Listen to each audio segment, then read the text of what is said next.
Hello esteemed colleagues, in this tutorial video we'll explore crew list section, which is designed to create crew lists for departure or arrival on vessel and also calculate payroll. To begin you will need to access crew list section. You can do it either from home page or left side menu. Left side of the screen on crew list tab represents list of crew members that can be assigned for departure or arrival. You can select departure or arrival using corresponding radio buttons. Select date of departure or arrival, enter port of arrival for departure and last port of call for destination, and select crew members by pressing plus sign nearby their names.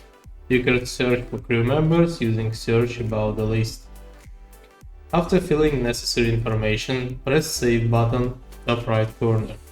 You can print crew list using print button in top right corner. Next tab is payroll. It shows payroll based on selected year and months.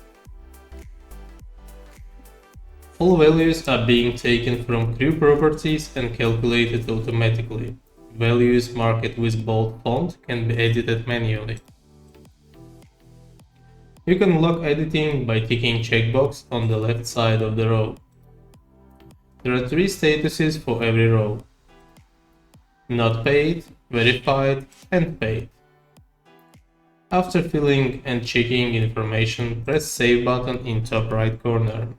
After, you can print payroll or export it to an Excel sheet. Hope this information was helpful. Subscribe to stay tuned and thanks for watching.